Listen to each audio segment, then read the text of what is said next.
The 2022 NFL Combine is in the books, and that means mock drafts are flying off of the shelves on the internet. He's Paul Dottino. I am John Schmeelk. We'll start with Todd McShay from ESPN.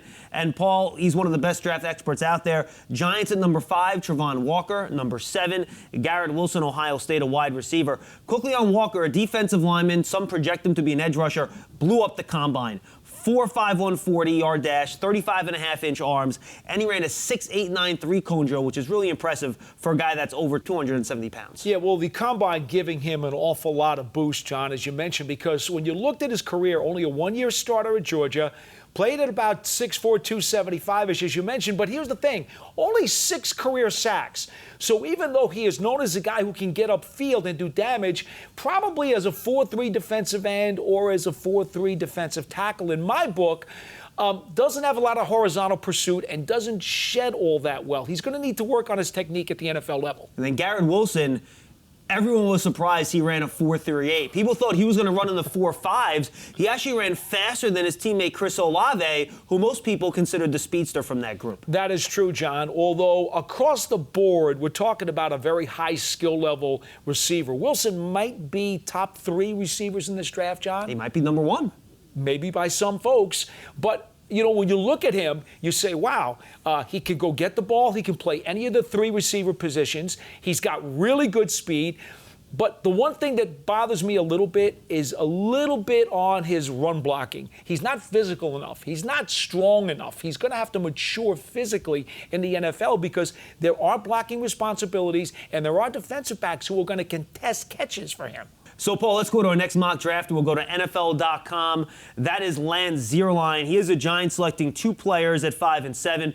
Trevor Penning, an offensive tackle out of Northern Iowa. And then at number 7, Jermaine Johnson, a defensive end out of Florida State, who had to leave Georgia because that defensive line was so good with the guys like Travon Walker that he couldn't get on the field. Yeah, this is very true. Let's go with Penning first. A little over 300 pounds, 6'7". Mountain of a man who tested very well at the Combine. Terrific athlete. He's got foot speed, although he doesn't always use it to his advantage. But he is a pit bull. He's one of those guys who is really going to scrap in the trenches. Now, I think his technique is going to need some refining. There's no question about that, especially coming up from the level he's coming up from. But I think a lot of people are really impressed with his energy and his aggressiveness. Some people really believe that he is a first-rounder and not a second-rounder, which is where he started about a month ago. 4.89 40 for him at that size is ridiculous. And Jermaine Johnson put up monster numbers too, by the way. A 4.58 40-yard dash at over 260 pounds, 4th best broad jump of all defensive ends. Well, you saw him a bit at the Senior Bowl practices. Off the edge, this guy is clearly one of the top edge rushers in this draft. Now, he's a little bit on the smaller side, not necessarily big and strong and bulky up top, but he can really bend it. All right, now let's go to our final draft. This is a 2-round special from Dane Brugler over The Athletic. Paul, at number 5, the Giants selecting Ahmad Sauce Gardner. And then at number 7, the Giants selecting offensive tackle Charles Cross. We've talked about these players before. I do have some bad news for you, though. I did some digging as to Ahmad Sauce Gardner's nickname. It has nothing to do with marinara sauce. His full nickname, given to him by a Pee Wee football coach, is A1 Sauce Sweet Pea Gardner. Played a lot of press when he was at Cincinnati. Really was never targeted. That's how good of a cover player he was when he was there. And then Charles Cross, who we know is an excellent pass protector. Yeah, again, Mississippi State out of the air raid offense. The guy has all the techniques down, and he's a really good athlete. And now a bonus pick here. The Giants hitting another need with a 2nd-round pick from Dane Brugler.